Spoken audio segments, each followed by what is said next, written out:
has never been glorious. Whether it ends in victory or defeat, what remains is always loss. ATACMS is not a new weapon.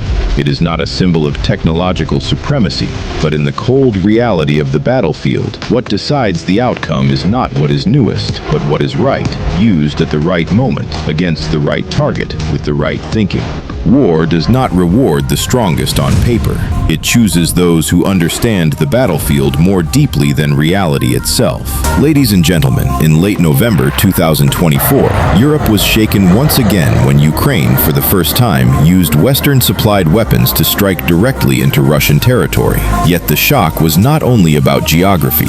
For the first time in real combat conditions, the Army Tactical Missile System, known as ATACMS, successfully struck and damaged components of Russia's S-400 air defense system, a system long portrayed as nearly invincible. In reality, this was not the first time ATACMS had broken the myth of the S-400. During the surprise strikes between April and June 2024, U.S.-supplied Army tactical missiles helped Ukraine destroy radar stations and launch units in Crimea and Donetsk, forcing Russia's air defense network to pay a painful price. But what happened in November was a completely different story, because Ukraine crossed a new threshold, a deeper strike into Russia itself using Western weapons. And it was no coincidence that President Zelensky's forces chose ATACMS for this risky move.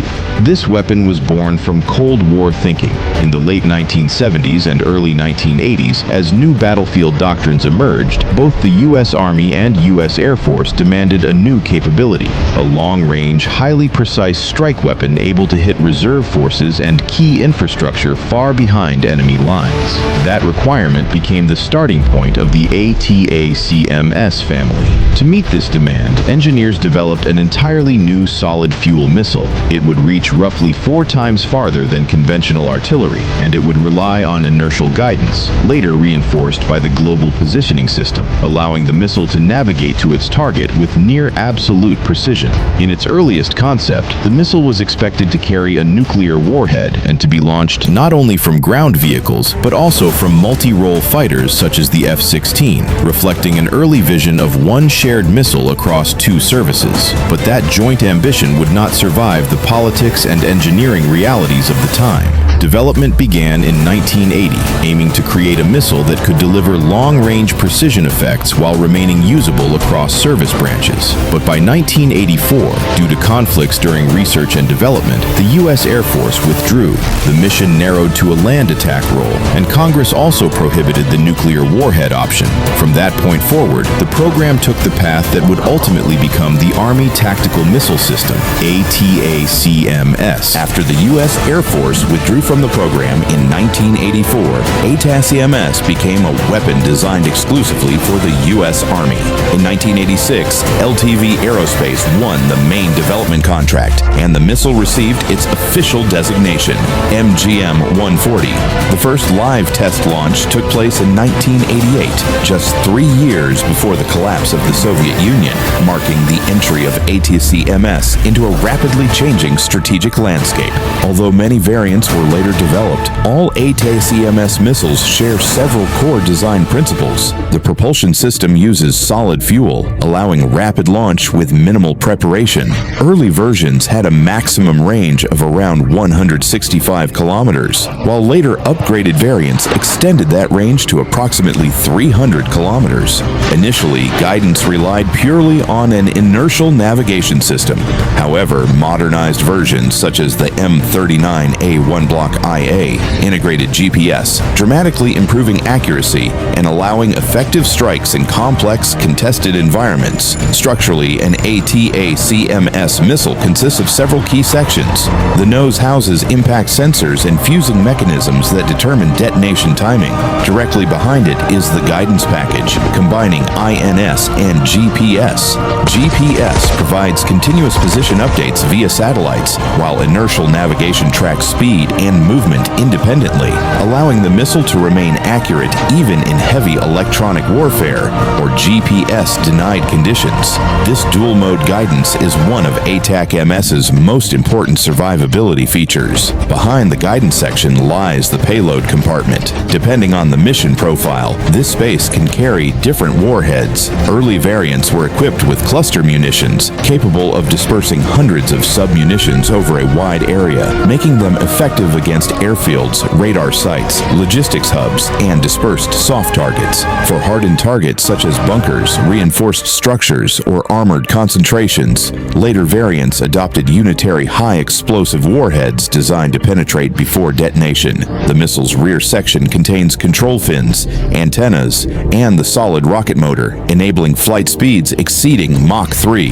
ATACMS is launched from two primary platforms, the tracked M270 multiple launch rocket system and the wheeled M142 HIMARS. The M270 can carry and fire two ATACMS missiles, while HIMARS carries one, trading payload capacity for speed, mobility, and ease of transport. This mobility allows launchers to be rapidly deployed by aircraft such as the C-130, execute strikes, and relocate within minutes, making them difficult to detect and destroy. This combination of range, precision, and mobility shaped how ATACMS would later be used in real combat, not as a blunt instrument, but as a surgical tool for deep strikes against high-value targets far beyond the reach of conventional artillery. ATACMS first saw combat during the 1991 Gulf War, when the United States launched the missile in Operation Desert Storm. At that time, it was primarily used to strike Iraqi airfields, command centers, and logistics nodes located far beyond the reach of conventional artillery. These early deployments demonstrated a key advantage. ATACMS allowed ground forces to conduct deep strikes without relying on air superiority or continuous air support. During the 2003 Iraq War, ATACMS was employed on a much larger scale. U.S. Army units launched more than 450 missiles against Iraqi targets, including air defense sites, troop concentrations, and infrastructure critical to command and control. By this point, improved guidance accuracy had reduced circular error probability significantly, allowing commanders to strike high-value targets with fewer missiles and lower collateral damage. This marked a shift from area saturation to precision deep strike doctrine. By early 2015, more than 560 ATACMS missiles had been used in combat operations. Although the production program officially ended in 2007, the missile remained in active service, maintained and upgraded to bridge the gap until the arrival of its successor, the Precision Strike Missile, or PRSM. Even after PRSM began entering service, ATACMS stocks were preserved, reflecting continued confidence in its effectiveness. This legacy explains why ATACMS re-emerged decades later in the Ukraine conflict. Beginning in October 2023, Ukraine started using shorter-range ATACMS variants against Russian targets in occupied Crimea and parts of Donetsk. While early results were not always publicly confirmed, satellite imagery and open-source intelligence suggested damage to airfields, radar installations, and logistics hubs. In February 2024, reports indicated that the United States had transferred longer-range ATACMS variants to Ukraine.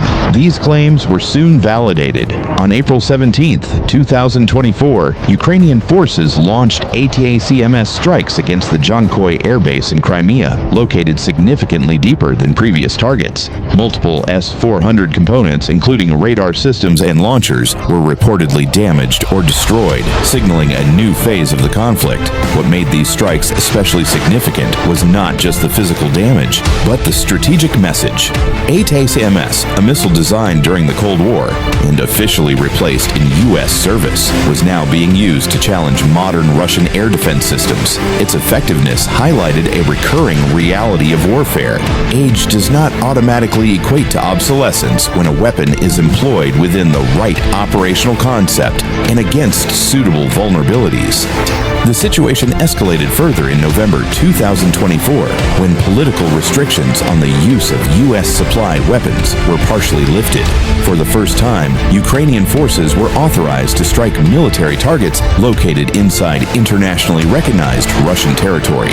This shift marked a significant turning point, not only militarily, but also politically, as it signaled a new level of Western acceptance of escalation risks. On the night of November 19th, Ukraine launched 6 ATACMS missiles against a Russian military facility in Bryansk Oblast. Russian authorities claimed that advanced air defense systems, including S-400 and Pantsir units, intercepted 5 missiles and damaged 1. According to official statements, falling debris caused minor fires but no casualties or critical damage. However, Ukrainian-linked sources reported that at least 1 missile penetrated defenses and struck an ammunition storage site, triggering secondary explosions. Just days later, on November 23rd, Ukrainian forces conducted another ATACMS strike, this time targeting a unit of Russia's 1,491st Air Defense Missile Regiment in Kursk Oblast. The attack reportedly hit a long-range S-400 radar, a critical component responsible for detection and target tracking.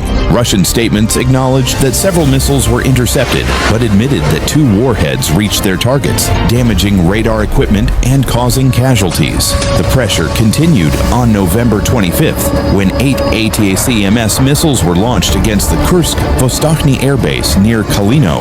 Russian air defenses again claimed a high interception rate, shooting down 7 missiles. Nevertheless, 1 missile reportedly struck the base, resulting in injuries to personnel and damage to infrastructure. While Moscow emphasized that the overall damage was limited, the repeated nature of these strikes revealed a persistent vulnerability. What stood out was not the absolute level of destruction, but the pattern. ATACMS was not used to annihilate entire bases, but to degrade key nodes, radars, launchers, command facilities. Each successful hit reduced the effectiveness of layered air defense, forcing Russia to expend interceptors and reposition assets. This incremental attrition reflected a deliberate operational logic rather than a quest for dramatic single strikes. More importantly, these events reinforced a broader lesson. Even a missile system over 30 years old, officially retired by its manufacturer, could still shape the battlefield when integrated into a coherent strategy. Against modern defenses, ATACMS did not rely on technological superiority alone, but on timing, targeting discipline, and operational context. The broader implication of these ATACMS strikes goes beyond the immediate battlefield damage. What they revealed was the gap between advertised capability and real-world performance under sustained pressure. Systems like the S-400 are designed to function as part of an integrated air defense network, relying on early warning, radar coverage, interceptor availability, and coordinated command structures.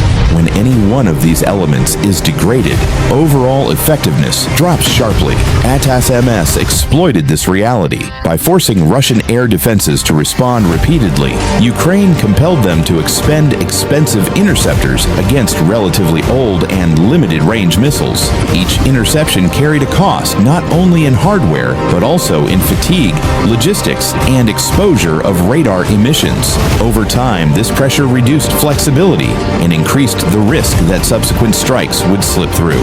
Another critical factor was predictability. Large modern air defense systems are optimized to counter high-value threats, such as aircraft and cruise missiles approaching from known vectors. ATACMS, however, followed ballistic trajectories that compressed reaction time. Even when detected, defenders had only seconds to respond, leaving little margin for error.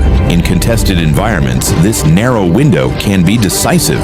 Equally important was the psychological effect. Repeated strikes inside Russian territory challenged the narrative of invulnerability surrounding strategic air defenses. Even limited damage carried symbolic weight, signaling to both domestic and international audiences that no system is immune when conditions align against it. This erosion of confidence can influence decision-making far beyond the tactical level. Ultimately, ATACMS demonstrated that effectiveness in modern warfare is not defined solely by novelty or sophistication. A weapon's true value lies in how well it fits a specific operational problem. When matched against the right targets, at the right time, and within a coherent doctrine, even an aging system can can impose disproportionate costs on a more technologically advanced opponent. The final lesson of ATACMS is not about missiles, radars, or interception rates. It is about thinking. Modern warfare is no longer a simple race to field the newest or most expensive weapon. It is a contest of doctrines, timing, integration, and adaptation. Technology matters, but only when it is aligned with strategy. ATACMS is not the most advanced missile on the battlefield. It is more than 30 years old. It has already been replaced in U.S. service by newer systems designed for longer range and higher survivability. Yet, when placed into the right operational context, ATACMS has demonstrated that relevance is not dictated by age. What matters is whether a weapon can exploit real weaknesses in an opponent's system. The strikes in Ukraine showed that even highly advertised air defense systems are constrained by physics, reaction time, and human decision-making. No radar sees everything, no interceptor inventory is infinite, and no command structure remains perfect under constant pressure. By understanding these limits, Ukraine was able to turn an older missile into a strategic lever rather than a tactical relic. This leads to a broader conclusion. Copying hardware alone is never enough. What truly defines combat power is the ecosystem behind the weapon: intelligence, training, command and control, logistics, and doctrine. A missile without these elements is just metal and fuel. Integrated correctly, even a legacy system can reshape the battlefield. In the end, victory does not belong to the side with the most modern equipment, but to the side that understands the battlefield better. The future of warfare will not be written by technology alone, but by those who know how to combine cost, capability, and strategy with cold realism. War has never been a showcase of flashy weapons. War is where reality is stripped bare in the coldest way possible. ATACMS is not a cutting-edge weapon. It is not a symbol of advanced technology. It was even retired by the United States itself. Yet when placed in the right context, used under the right doctrine, and aimed at the right weakness, an old weapon can still shake a system once called Invincible. The lesson here is not about missiles, not about radar, and not about technical specifications. The lesson is about thinking. Modern warfare is no longer a race to see who has newer technology, but a confrontation over who understands the battlefield more deeply. Understanding the enemy's limits, understanding one's own capabilities, and understanding that the right weapon at the right time, used the right way, matters far more than owning the most expensive weapon. Copying hardware is easy, but copying thinking, doctrine, and real operational use is almost impossible. And that is the brutal truth of war. Victory does not belong to the strongest on paper, but to the side that adapts fastest to reality. I'm High. Thank you sincerely for watching until the end. I look forward to seeing you again in the next episode.